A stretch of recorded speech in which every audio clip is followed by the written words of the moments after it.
Hello everyone and welcome back to the Comic Archiving Show with me, Captain Scouse. Today we are going to be reviewing a bit of Buffy the Vampire Slayer Spike and Drusilla comics, which is pretty awesome.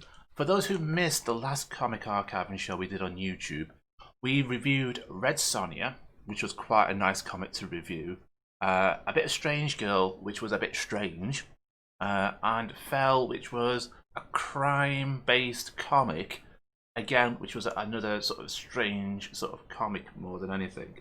But yeah, today we are doing a bit of Spike and Drusilla. Now, for those who aren't aware about this comic, it is taken from Buffy the Vampire Slayer, which started off as a film back in 1992, and then moved on to a TV series in 1996, 1997, and went on for 7 seasons, or series, whichever you want to call it, before then going on to the comics.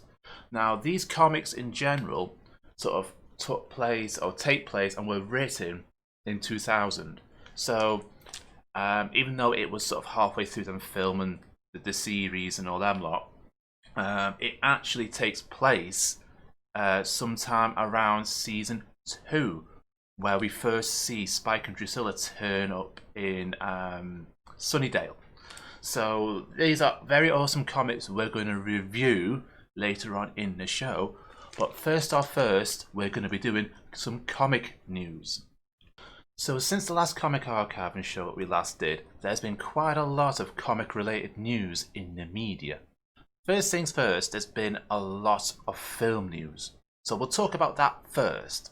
So the first film news we're going to talk about is Wonder Woman 84, which has just come out in the theatres and on HBO in America on the 25th of December, which is Christmas Day. But that was only available in the USA. Here in the UK, we've found out sort of later on that it's not going to come out until the 12th, 13th of January. So if you're interested in going and seeing that, go and see that. However, that is depending on where you live in the UK, because currently we're going through COVID-19 restrictions. And that means a lot of cinemas are not open. So at this current time, we'll have to wait and see where Warner Brothers actually stream this. It could be online. They could produce their own HBO service for the UK. I don't know. But this adds on to a backlog of films Warner Brothers have that they want to release but aren't able to release them in the cinemas just yet, especially via the UK.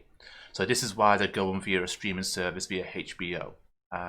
Also, we've had news in the past couple of weeks that Wonder Woman 3, so what I'm doing that for, 3 is actually confirmed with the same director as the other two.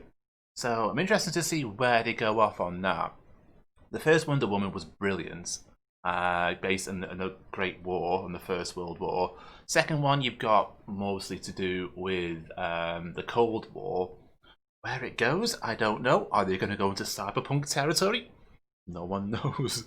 But yeah, it's really interesting to see where Wonder Woman 3 turn up with that. Also, regarding DC, there's been a bit of game news, and the game news that we've got is Suicide Squad Killing the Justice League. That is going to be coming out in 2022. So we've got another year before we find out more about that game. And I've seen trailers of that, and it looks like a proper interesting film more than anything. Game, I should mean. Pretty interesting game more than anything. The trailers I've seen are similar to the film. So this is where I'm getting confused. Is it a game? Is it a film? It's a game. So yeah, I'm interested to see when that comes out and how it comes out. Hopefully it's going to do better than the Marvel game, which has been a bit of a flop, I've got to say, in my eyes, more than anything. You guys might disagree, but for me, I think the new Marvel game has been a bit of a flop. Also, there's been rumours about the new Spider-Man 3 film, which is due out. Now, there's been a lot of rumours about that. I've heard rumours that Doctor Strange is coming back into the multiverse sort of thing. I'm bringing in the multiverse with him, which then in turn you get to see MJ, Mary J, more than anything, and Gwen Stacy. which would be awesome. Now, in the last films, what we've seen, Mary J has been for someone else more than anything. And this is where I get confused, and I have to say it grinds my gears in a way regarding the newest Spider-Man films. MJ for me is the person who Stanley modelled on via his wife when they first met, and it should obviously be stuck to that basically to more the Spider-Man creations more than, especially when it comes to the film side of it. To change it is a bit of a strange thing. So if they're coming back to the old Mary J, that's brilliant. And that's what I wanna see more than anything. There is rumours that Kirsten Dunst could be back in. Emma Stone's could be back in. Tobey Maguire, Andrew Garfield. There's rumours that all three of them, or all four of them, could be back into this film. No one knows. They're just rumours at the moment. But we might be able to see later on this year what happens with the new Spider-Man film, when and if they release it. Also, regarding Marvel, they have released dates for the forthcoming TV shows on Disney Plus and in the cinema. So let me give you a list down to the TV shows that we have. So with the TV shows, we have the What If series, which is an original series coming out in summer 2021 on Disney Plus. We have Loki, which is due out in May 2021 on Disney Plus. Falcon and the Winter Soldier will be out on the 19th of March on Disney Plus. WandaVision, I should say, is out on the 15th of January on Disney Plus. Hawkeye will have Jeremy Renner back as Hawkeye, but also see him team up with Hailey Steinfeld as Kate Bishop. The date for that is unknown, which suggests it's probably not going to come out until next year. But I'm still pretty much interested to see when that comes out. Also, Moon Knight will be out as well, sometime unknown date from what I've seen. Also, Marvel Secret Invasion, which will have Samuel Jackson in it as Nick Fury. That has an unknown date release. Ironheart is due out. That's got Rhea Williams as Ironheart and is dubbed as the next version of Iron Man. Again, the date is unknown. We have Armor Wars, which will see James Rhodes return as War Machine. And the story will be on what happens when Tony Stark's tech falls in the wrong hands. Again, the date is unknown. Then we got news regarding Guardians of the Galaxy and the fact that they are doing holiday specials and little mini-series and that. So the first one I heard about, that I've noticed, is the Guardians of the Galaxy holiday special. That's coming to Disney Plus in 2022. James Gunn is back to write and direct that, which is awesome to see. I Am Groot will be a mini-series of shorts on Disney Plus. Again, the date is unknown for that. Now, regarding Marvel films, we've had news regarding Captain Marvel 2. Now, that is due out on the 11th of November 2022. Thor Love and Thunder, it will have Christian Bale in it, joining the cast, and is set to be released in May 2022. Ant-Man and the Wasp Quantumania will be out, and that will be, the date on that is unknown at the moment, but it'll be the third Ant-Man film. All the casts from the second film will return. Also, Catherine Newton will play Cassie Lang, and Jonathan Major as Kang the Conqueror. So I'll be interested to see how that works out more than anything. But I'm really sort of happy they are doing another Ant-Man and the Wasp film. And like I said, I think originally we did think Cassie would come back as another, superhero more than anything. And I think that would be nice to sort of see that take place after what's happened. The thing with Marvel films at the moment, since Endgame, the dates have been a bit skew-if regarding what's happening with these films. So how old will Cassie be in this film? Is she going to be an adult? How far further on from Endgame is it going to be? I think with the unknown date, no one knows what's going on more than anything with them. But it's going to be interesting to see what happens when they return these. Also, Fantastic Four is going to be refilmed again. John Watts will direct the new Marvel's first family. Again, the date is unknown. And the Shang-Chi and the Legend of the Ten Rings will be out on the 9th of July 2021, which is this year. So that's going to be interesting to see. Also, Marvel has said that they will not recast Chadwick Boseman's character in Black Panther 2. With no news to when it will be filmed, I think that they're looking to restart the film about now. But with everything that's happened towards the end of 2020, it's sort of understandable that they're going to need a bit more time to look at how and what direction they're going to go with Black Panther 2. But it is believed to be released sometime in July 2022, and the first film actually made over $1 billion or £1 billion at the box office. So it's going to be interesting to see where that goes more than anything. Like I said, there's a lot of news that's come out in the past month or so. I was a bit unsure after the last Comic Archive show we did that if there's going to be any more news regarding that. And suddenly, just before Christmas, boom, all this news came out. I thought, whoa, there's a lot going on here.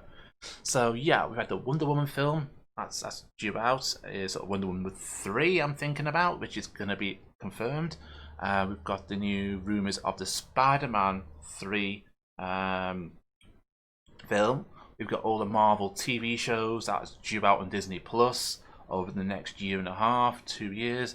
And we've got the Marvel films that are due out for the next year or two. So yeah, that's basically your comic news for this session. Now we move on to the actual part of the show where everyone likes to see. We are actually moving on to the comic review side of this show. So yeah, this week, or this sort of show, we are reviewing Buffy the Vampire Slayer, Spike and Drusilla. Now, like I said at the beginning of this show, I talked about how Spike and Drusilla came to be in season 2 more than anything with Buffy the Vampire Slayer. And it was interesting to see, or it'd be interesting to see when I read this, how they actually became vampires and that. We've seen right through the whole series of what it's like, more than anything. But when I picked these up, I was surprised to see and read how much of the TV show is actually in this. Now, first thing I've got to let you guys know is James Masters actually wrote this first one that you see here. And it's actually on screen there at the moment there for you guys. He wrote that one. And his influence in these comics have been really good. And when you've watched them right through, so like through the series and all them lot, you get to understand how much of an influential character he is when playing Spike. Not just in this, but in Angel. So if you've seen him play Spike in Angel, you'll know what I mean. But yeah, first things first, we're going to talk about this first one here. Now, all the comics are done by Dark Horse Comics, and this is called Spike and Drusilla, Painting the Town Red. It's like a one-shot first issue, and it was actually released in April 1999, towards the end of the second series, I've got to say. So the backstory to this is, following the fights in Sunnydale at the end of season 2, the pair find themselves in Eastern Europe, recovering and searching for what they have always sought. For Drusilla, her quest of power is consuming. Spike just wants to have some fun, like he always does. Will their personal differences be too much for the couple to succeed? As you'll see, the photo cover features a promo picture taken from Buffy the Vampire Slayer Season 2. So this is where it's actually coming in its own sort of game more than anything. You sort of think, oh, I've seen that photo before. It's from the TV show. Of course it is. This is how they've done it as a promo more than anything. Yeah, so it starts off in this comic with Spike waking up in a small fishing town in Italy.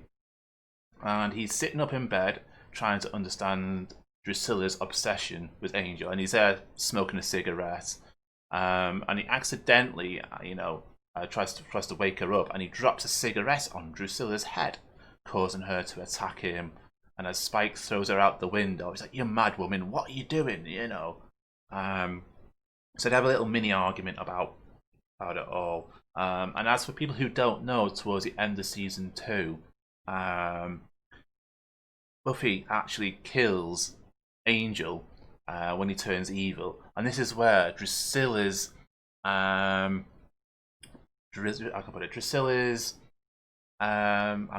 love interest with Angel comes in more than anything.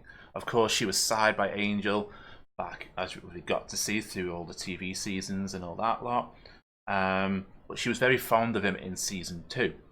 And what happened was Spike had to turn on him and join forces with Buffy to try and sort of find out what was going on and sort of stop Angel from sort of destroying the whole world more than anything. And with that, it leads to his obsession to hating Angel and that sort of thing, especially in the early seasons that we got to see. You get to see him in the later seasons of Angel and all them lot. It's actually helping him to fight against all this lot. So it's a big contrast from what you've seen.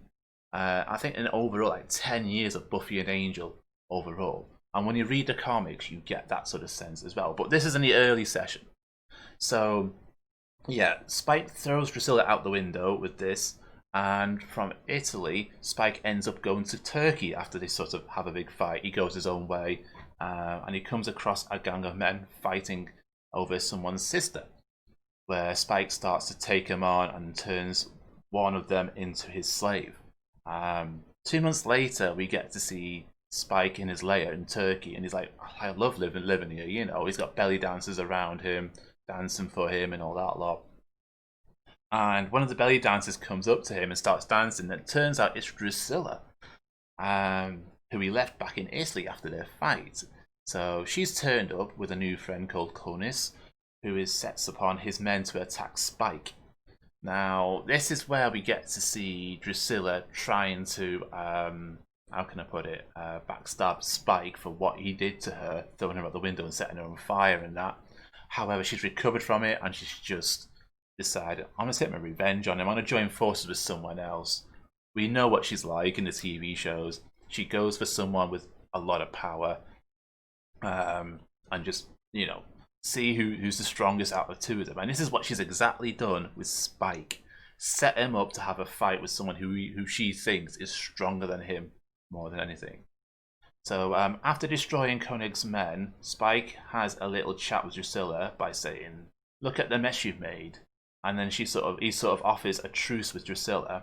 It is then that Koenig arises and his men again from the dead. So he rises his men from the dead after sort of getting decapitated by Spike. So he sort of gets up, grabs hold of Spike, lifts him up in the air, and he's like, "Right, what are you doing here, And Drusilla's looking on and enjoying it and saying, "Dance, you naughty boy," to Spike. We then see Koenig turn on Drusilla and try to control Drusilla in the same way, because he has his magical powers on where he can float people up in the air. And as that's happened to Drusilla, she's not happy and unable to move. Spike attacks him and then flees with Drusilla in the night. So after they argued after fleeing over what happened in Italy, where Spike left Drusilla burned, they talk about how Drew found Koenig in Crete and how she wanted her own sorcerer to control. So this is where in the comic, halfway through the comic, we discover Cronus is actually a sorcerer. And he's like a living dead. He brings people back from the dead and control different things and things like that. So later on, as Cronus tries to get more men, he's rising more men from the dead to go after Spike and Drusilla. Spike and Drusilla bed down for the night as they continue to argue. Drusilla's hands over a necklace that says, "This should protect you, Spike," from Cronus, and she talks about the spell, so she's sort of holding it like that. Doesn't quite hand it over, but she keeps hold of it. And she used the spell, like a spell that she would do, to raise him, and how it would open a portal at the same time to the lowest circles of hell more than anything. So it's like something we've seen with a Hellmouth, and where someone's done that with a spell and it's opened up the Hellmouth and things like that. But this is to do with a normal spell that Drusilla's done. So Spike gets the necklace and he runs off to find Cronus to put an end to it. And when he reaches to the village of Sanu, he finds a lot of living dead in there. So it was like all Cronus' men who he's brought back from the dead, all in this fishing village. And as he's sort of there fighting away, Drusilla turns up and starts fighting with him. Cronus turns up and tries to control Drew and Spike, but Drew opens up a portal to hell with a spell and sends Cronus into it, and he gets sucked in. At the same time, tries to pull Spike in too, but Drusilla hands the necklace to Spike again, and they escape through a portal to. They escape the portal that then sends Cronus to hell, and leaving them to feed off the locals after it's all done. That's what Spike and Drusilla do towards the end of their comic. But it was an interesting insight. It's a nice story. It's what you'd expect from a Spike and Drusilla story, and I think this is the only comic he's written in Spike and Drusilla more than anything. And then Chris Golden took over and did the rest of them. But overall, this actual issue, it's a good story, and it's, like I said, it is written by James Masters himself, and the artwork in it is a bit simple, I've got to say. But once you get into the storyline, it starts to read like a Buffy episode more than anything, and it fits in perfectly after the end of season 2 more than anything. So yeah, I was pretty impressed with that. I've been meaning to get a comic of his for a while. I've seen him going for like £17 each, these comics, and I was like, I'm not paying that. So I paid the regular $4.99 for them, and yeah, it is pretty interesting. So if you're interested in that one, go and check that out. Next, we're going to review Spike and Drusilla, the Queen of Hearts. Again, this is a one-shot. This was actually produced, or actually issued, in October 1999. Again, it's a photo from the season 2 that you see there, more than anything. And again, it's written by Christopher Golden. So James stopped sort of writing the comics after this one, and gave it over to Chris, and he decided to write these. Now, the backstory on this is, when Joss Whedon saw the final copy of the first Spike and Drusilla comic, he said, "This is what a comic should look like every month." We decided to call for a sequel. So they called for a sequel, and this is the sequel to the one we've just read. So this one is a case of them on the way to Sunnydale, and a dynamic duo stop off in a slurry St. Louis to try their hands at some riverboat gambling. They soon learn, however, that the rest and relaxation isn't quite as peaceful as they hoped. And this is set before Spike and Drusilla turn up in Sunnydale in season 2. So there's a lot of season 2 in these comics, more than anything. Especially in these two that we're reading here. And like I said, the other one was to do with after season 2. This is before season 2. So I can see where it's coming in for the connections like that. But this actual comic, it starts off and it's set in southern Illinois, where we see Spike and Drusilla taking a drive in this nice sort of open top car that we see in Buffy the Vampire Slayer that he has, but instead I think it's red in this instead of black. And as he's taking a drive, Drusilla tries to get fruity with Spike in the actual car. And she ends up biting his ear as he's driving, causing him to swerve and attract their local policeman to his driving. And he's sort of saying to her, "Are you mad, woman? You know, I'm trying to drive here. You're going to cause us a crash or something." And as he's driving along, the police car pulls alongside with his sort of blues and twos, as you could call it. And he's telling them to pull over. And as he's got his window open, Spike just pulls towards the car, pulls the police officer out of his car into his car, I should say, and then Drusilla takes over and starts feeding off the policeman.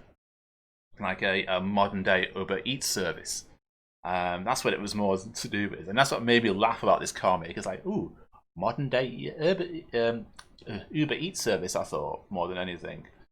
So anyway, they arrive at the destination, St. Louis. They visit a casino on board the boat and enjoy a good old roulette wheel for a bit of gamble. Um, After losing the card game, Spike and Drew go off into the night and head into a cabaret club to feed and take in the show on the casino ferry that they were on, as it sort of docks anyway. Spike goes on to a gambling run. He bumps into Mr. King, who they met on the ferry, and he goes off and meets him in his office. It turns out he owns the club that they were feasting in, and it's at this point Spike is attacked by his men on his own, and they are demon worshippers. It says at this point Drew breaks in. She comes through a window. I think that's just what happens. She breaks through the window, or she comes through the door. One of the two. I'm trying to remember how she does that. And joins into the fight. And as Drew fights Mr. King, we see him turn into a swamp river demon, who's loved a mistress who's then put into the river. Apparently, that's how it's happened. He's sort of fell in love with a swamp demon in the river, became a swamp demon as well, and he ends up then turning back into himself. It's at this point we see all the river demons floating out into the river, surrounding the casino ferry that is owned by Mr. King. It is when Spike joins the fight again that he attacks the demon, killing it with a hot poker, and the ferry bursts into flames because of it. This is what happens. It's like, oh wow, what's Spike doing? He always leaves things ablaze more than anything. So as that's happening, Spike and Drusilla then have to swim to shore back to his car, and this is where we see them driving off into the night, heading for the hellmouth that is Sunnydale towards the end of the comic. It's a very short comic. This is what I've got about it. It was quite okay.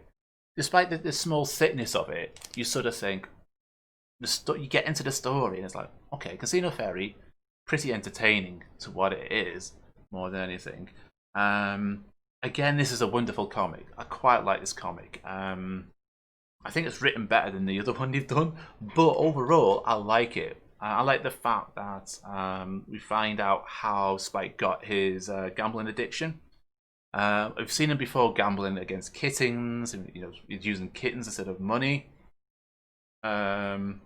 He's done different things like that in the past TV episodes. In this one, he's just doing his usual stuff, more than anything. But that's what I like about it more than anything. It's very action-packed. And I like the fact that they're actually joined forces before season 2 to then head off into Sunnydale for the first time. So this is before we get to see him in Sunnydale. It's an interesting comic, I've got to say, and it's nice that he actually wrote this, to be honest, more than anything. And it got Joss Whedon's approval of it all, more than anything. So if you're interested in that, go and check it out. This is Spike and Drusilla, the Queen of Hearts, more than anything. So it's got that gambling sort of theme more than anything to it all. Next, we go on to the third and final one, which is Spike and Drusilla, All Fair. Now, this one, when I got it, was pretty interesting. And if you've read or you've actually watched Buffy the Vampire Slayer, you'll know about Spike's past with the Boxers' Rebellion more than anything, and how he went to China, killed his first vampire slayer, and all that lot. We get to see this in this again. But the whole storyline of this is that there is a revenge scenario after that, especially a few decades down the line. And Angel is in this as well, I think, more than anything. So the main story behind this is it's 1933, and Spike and Drusilla, our favourite vampire duo, are at the World's Fair trade, World's Fair I should say, in Chicago, and they're having a little fun with it, eating a few tourists, but there's always someone out there who wants to rain on their parade. like the deadly vampire hunters who are tagging him angrily because of Spike for killing an ancestor. So this is how it is. A girl who just happened to be a slayer, or the chaos wizard, who is a scientific display as a front of attempts to call forth the elder gods to end the world. Like I said, the story is set in 1933 with backflashes from 1900. And like I said, it reveals the first time the name of the Chinese slayer he killed, Xing Rong, by Spike in the Boxers' Rebellion. So this is before we got to find out about it in the TV shows, because this was actually written in December 2000. It is a B cover as well, so it's not the original cover, it is a 1B issue. And yeah, it was very interesting to sort of read it.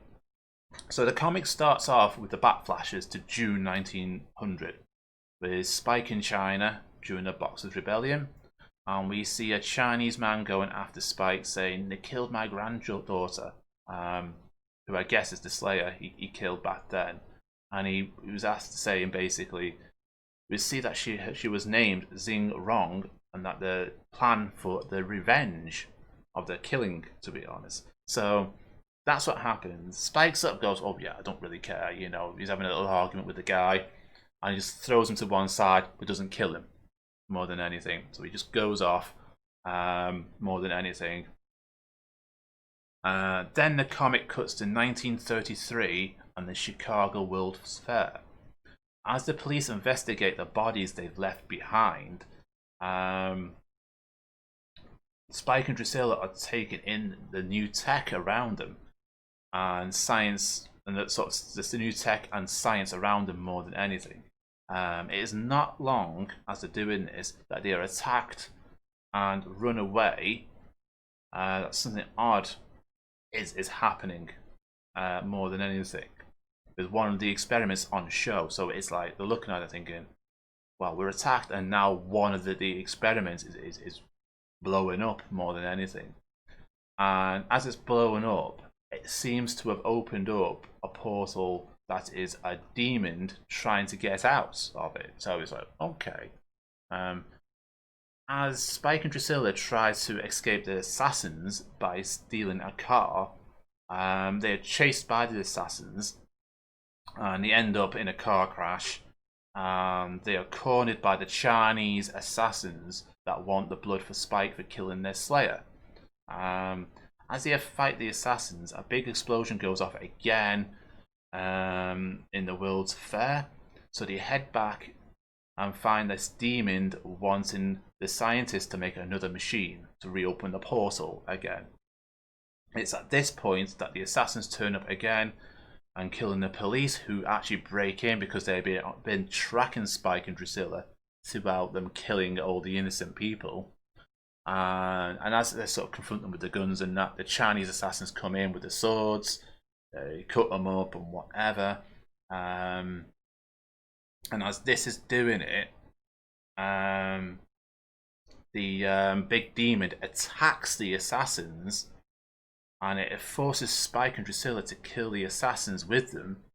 And we see Drew attack the big demon with a sword, which causes the machine to explode and kill the demon next to it.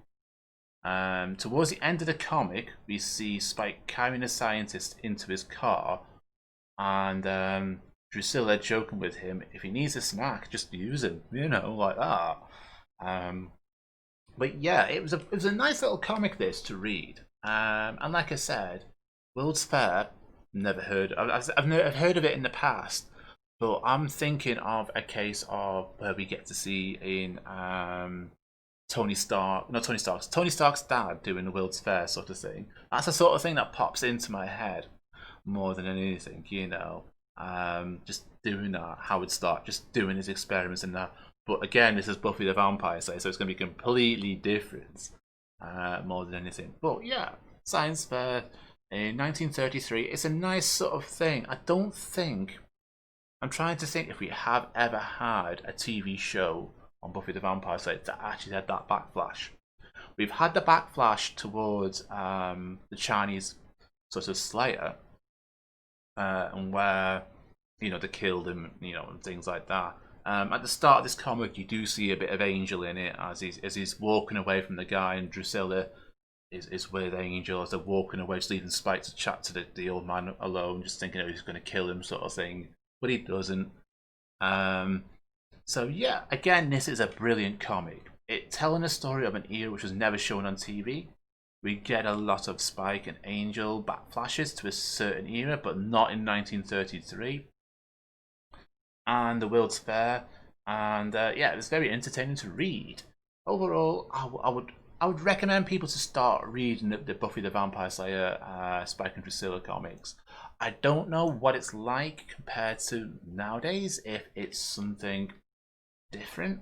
But yeah, I would definitely say go for that. And as you see there, it's an awesome cover, taken from the TV shows. Yeah, I must admit, I've enjoyed reading it more than anything. And yeah, that is all for the comic reviews. Next, we're going to go on to the archiving side of these comics, and I'm going to show you guys how we're going to archive these. Now we move on to the comic archiving show's next favourite bit, which is the archiving side. So people always ask me, why do I call it the comic archiving show? Now, for simple things, is not only is it's good to do reviews more than anything, but you guys need to learn how to do the actual archiving side of it. So what you see behind me is a bit of a setup to what I've got regarding it. It's all a case of, your collection more than anything. As you can see here, I do have quite a lot of collection. I have 2 boxes full of Marvel comics, and I have a small box here which we'll be using today for other comics and DC comics more than anything. Now, when you buy a comic, or you get a comic online and you get it delivered and that, you're unsure to see what condition it is in. So, for instance, are the bags okay? Is it boarded? Is it bent? More than anything. So to give you a sort of insight, I've had some arrive recently that the box have been all battered more than anything, and you don't know what condition a comic is like inside. So with that in mind, this is where we do the archiving side of it and change a few things if need be. So a few things we tend to change is the bags. So if the bags, my bags on these comics are perfect, but let's say for instance your bags are ripped, or sometimes you do find that the boards in the back are bigger than the bags, you can need new bags. So it's always best to have new bags more than anything. The way I tend to do it is I always have bags and boards that fit within each other. So always best to have a good set of them like that. Like I said, you can buy them for about £6-7 per each bundle for about 100, for like 100 items in it or 100 bits in them. And yeah, if you replace them, that's your best bet to do. It's just to replace the bags if that's what you need to do. Also, with the physical side of this, because this is where I'm going to explain, there are 2 versions of archiving more than anything. We have the physical side of it, which is the bags and boards, which we do. And then there is the database side of it, on which I will show you guys how we're going to do that later on. And that's just mainly keeping a list of all the comics that you've got. For me, I've got over 300 and odd comics here. So yeah, as I've got such a collection, it's always good to keep a list of different comics that you've got and the conditions in them and all that lot. So first things first, the physical side of it. So what you'll see is I have templates. So with boxes like this, you need to put subdividers in them. And this is what I have these templates for. You can go out and buy dividers and templates yourself, but if you're a bit of a money skint like me, you need to sort of have little Blue Peter style DIY stuff. So what I tend to do is I have two different templates. Now they all might be a bit floppy and bent and a bit broken like that, but all I'm doing is using it as a template to draw around white card to use as a thing. So it doesn't matter if it's card or whatever you're using, you can just do it like that. For me, for environmental reasons, I like card because it's recyclable. A lot of shops these days sell them in plastic dividers, which isn't environmentally friendly. So yeah, at least with the cardboard you can replace them and be sort of free-minded to know that you're doing good for the environment if you're recycling them or put them in a recycling bin more than anything. But yeah, I have two different ones. I have a divider and I have a subdivider. So the main divider is for things like, let's say you've got a character you want to put in a sort of a separate divider, a separate division. You use your main divider. Now, if you've got a volume number like volume 1, 2, 3, and you want to separate them volume numbers, you use a subdivider. Hence why I have the tabs. You see the tabs there? I have them in two different spots. So when you've got them like that, you can see, oh, that's a divider, that's a subdivider. And you can just flick them through like that from the back and front. That's how we do it, more than anything in the archiving world, more than anything. With all the comics, it's always best to have a bit of gloves in case you've got finger sweat or sticky fingers, whatever you want to say, you know.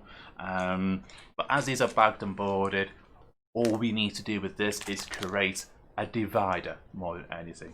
Now, in the last one, all we did was put them as a separate thing like that, and it went separately there as others. Now, as I've got other comics there, I need to create a subdivider for you live on here on this video, and yeah, we're going to do that just now. So let me just pop it out. Any questions you guys have got, do let me know, and I'm more than happy to ask you or answer it. As for archiving, well, it's pretty easy. How did I get into it more than anything? How did I get into that on the comics more than anything? Well, for me, the main issue was I worked as an archivist for quite a while in an art centre. So I know for a fact how to archive things correctly. All sorts of old, 300-year-old stuff, paperworks, whatever, documents. I got to handle them. And then I had a hobby with comics. And then when my work dried out, I decided that I should transfer them skills into comics more than anything and create a comic archiving show. And that's how it became more than anything. So the first things first is we've drawn our subdivider template onto a bit of white card. So that's the first thing what we're doing. So we'll cut that out. And like I said, we need this because we've got several comics of Buffy the Vampire Slayer here. And with other comics, I should say, so my non-Marvel DC comics, they're always sort of individual comics. So there's always you only get like one issue in there more than anything. And unfortunately, it's not worth putting a subdivider for them. However, with this, we have 3 comics in general, so it's always worth doing separate comics for them. Separate comics, I should say separate dividers more than anything. Now, we've created that now, so, I mean, sometimes it can look a bit wonky, but hey, that'll do us. Next, we need to get the pen and give it a name of Buffy. And I'll put Spike and Drew on there. And that's gonna be I don't even know what to call it, because the thing is they're all mini-series more than anything, so I don't need to do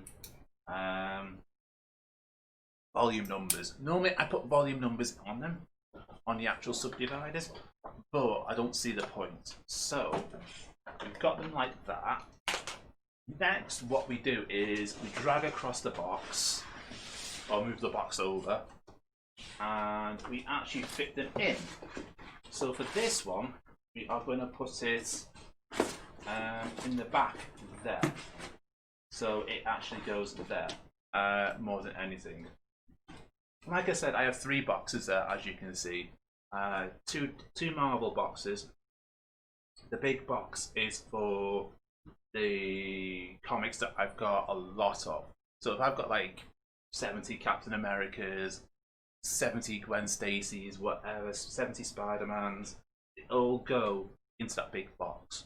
For smaller collections that I've got, like Black Widow, Hawkeye, Nick Fury, Iron Man, they all go into smaller ones more than anything. Now, that's just for me to save a bit of space more than anything.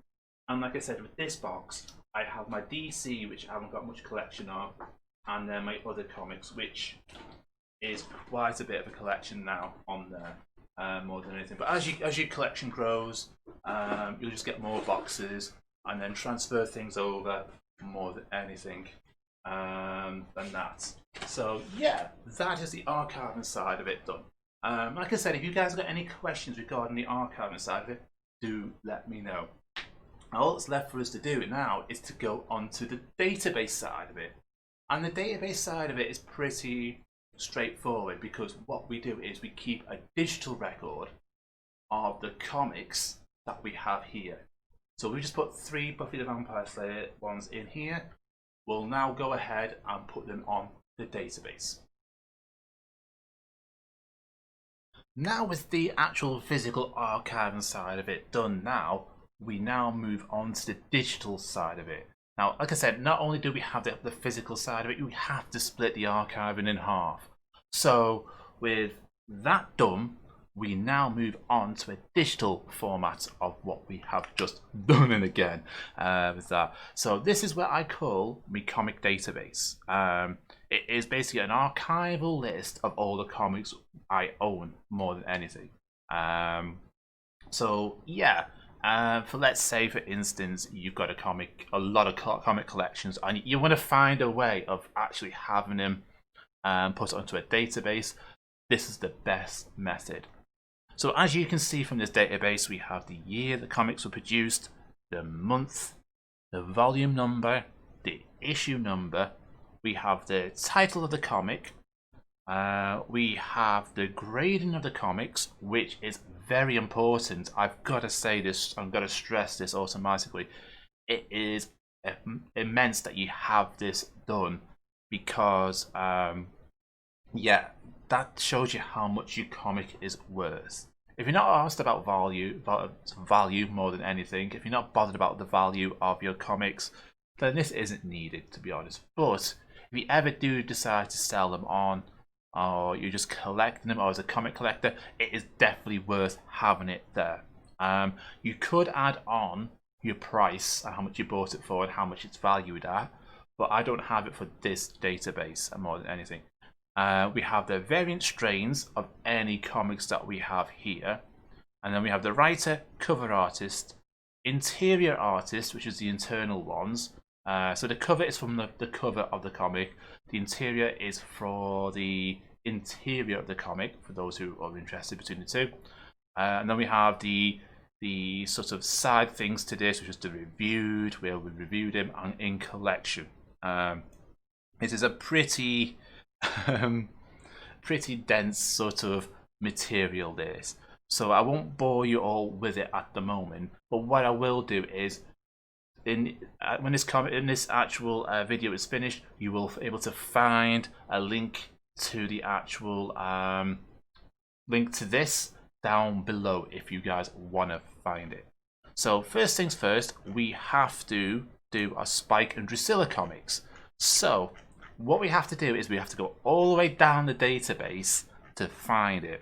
Now, like I said, I have a lot of Marvel comics, and we're coming up alphabetically towards the end of the Marvel comics. Then we have DC. And DC ones, there isn't much in the DC until we hit the actual other comics. Now, with other comics, we have to add another section underneath it here for our Spike and Drusilla ones. So first things first, we need to change this. So I want to do a bit of copy and paste here. But yeah, as Spike and Drusilla and the Buffy the Vampire Slayer comics are made by Dark Horse Comics, we have to do it this way. So, for instance, let's do it this way. And then I'm going to copy and paste what we've got here. So, what we got here, we got Buffy the Vampire Slayer.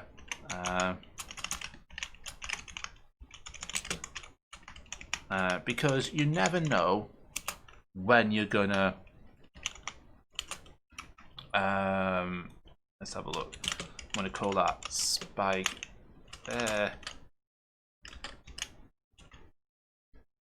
Spike and Drew. Right, Spike and Drew, and we got one. We want to delete that, and that is an OS, which stands for one shot. For people who don't know, I have different variants of it. So you'll notice on this database I have a lot of acronyms, is what we call them. Not applicable are the ones which are free comic book day comics, which I have here. We have MS, which stands for miniseries, and like I said, OS stands for one shots more than anything. It's always best to have it done that way more than anything. April 1999, and we need to delete that, and we need to put in this is writer James Masters, and it's Christopher Golden as well. Not sure if I'll be able to fit all his name in here. Yes, we can. That's fine. Cover artist. I haven't got a name for the cover artist more than anything, because it's a photo. And when you've got photos in comics as covers, sometimes it's best not to put it in, because the main reason is we've got 3 more of them to do, which are different dates. But yeah, the reason why I leave them blank is because yeah, it's a case of if you don't know who the photographer is, or if the photographer hasn't been accredited on the comic cover, because when you have reading in the actual cover, the inside bit of the cover, it'll tell you straight away. Unfortunately, they don't. So you're having to leave it blank until you find the information out later, which isn't bad. But yeah, more than anything, it is something you have to sort of think, okay, you have to compromise with that. And as we're here, I am actually gonna do this, which is just to make it a bit more neater like that. There we go. Right. So I know for a fact Christopher has written the rest of them. I'm not sure about these guys, but I've got to get the dates right for these ones. So this is where we go down and find out what is here. So yeah, that's number 2 is exactly the same as that. The difference is the dates more than anything. So we have got October. Let me just find that again for you guys. Where is it? October 1999. Okay. Right. And then we got 2000 here. And that is December, isn't it? Right, so that's going to be December. So yeah, I always say it is important to have this information more than anything. If you find out that you haven't got enough space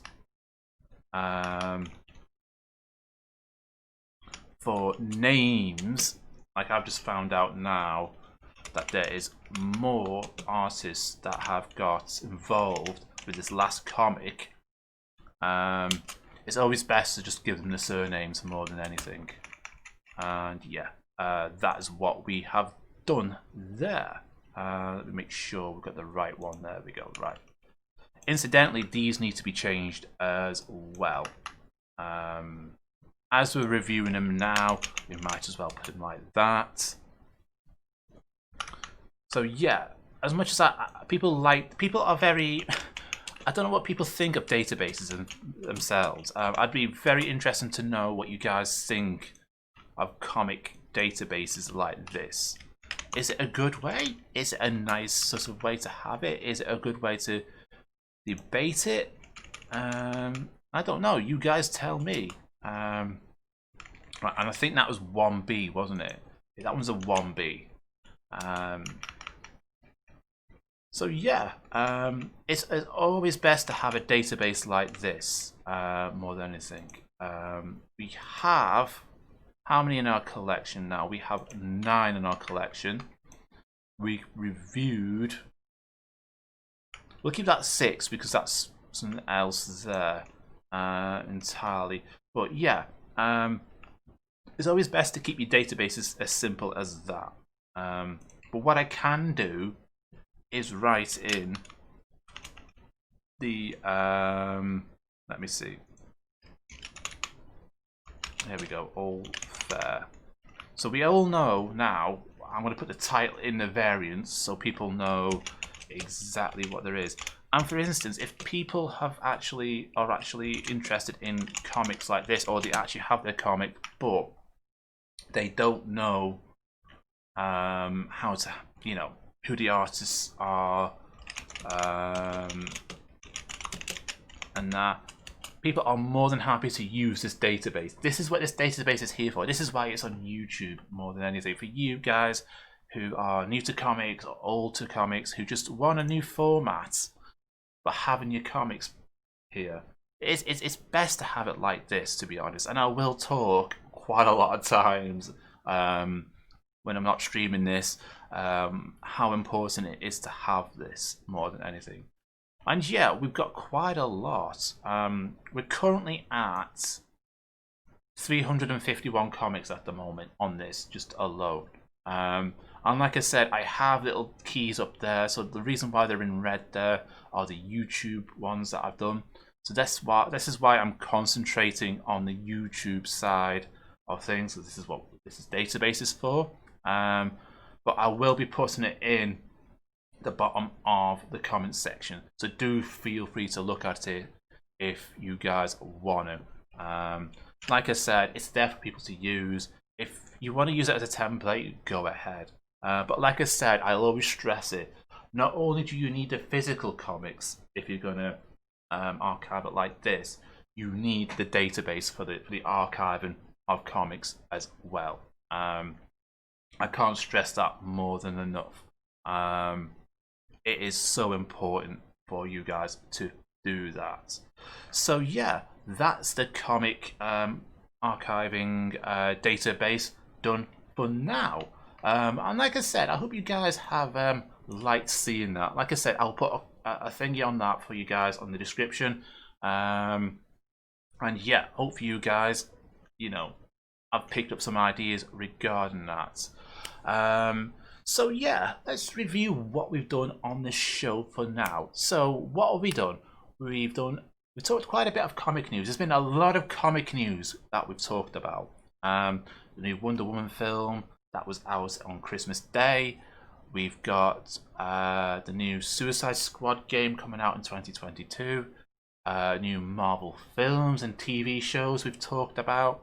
Yeah, it's been an interesting, busy few months that we've had towards the end of 2020. I know everyone's been preoccupied with what's been going on outside, and when you're stuck inside, you want something to do more than anything. Something that's safe, something you can do via the postal service. If you're doing it via the postal service of collecting comics, you just want to read stuff on YouTube or watch stuff on YouTube. It's nice to have these little reviews here if you guys are interested in this. Like I said, I'm always open to any comments or questions that you guys have got on this show. We've also reviewed a lot of Spike and Drusilla comics today as well. And I'm really happy to have actually done that today, because they've been a set of comics I've been really interested in since the end of season 7 of Buffy the Vampire Slayer, because I was such a fan of the TV show. I was a teenager when that first came out. I was like 16 years old when that came out. Hard to believe that now, but I was. So I was like really into that. And then it went on to comics. And like I said, to this day, you can still get hold of the comics, and the comics are still going. You have the Willow comics. You have a few other comics. You have Buffy the Vampire Slayer comics. You got Angel comics. Do feel free to check them out if you're a big Buffy the Vampire Slayer fan. And incidentally, the comics we reviewed today were from 1999 to 2000. And even though that was before the comic series that they did after they did the TV series, it's nice to sort of get an insight to what the old comics were about. And that's what we review. This is what we do, vintage comics, review what we can with these older comics. And yeah, hope you guys have enjoyed that. And all that's left for me to say is thank you for watching me. I've been Captain Scouts. If you've enjoyed what you're seeing here, do feel free to click that subscribe button and follow me. You can also follow me on Twitter, where I tend to tweet random stuff. You can follow me on Twitch, where I also do live streamings of the Comic Archiving Show on there.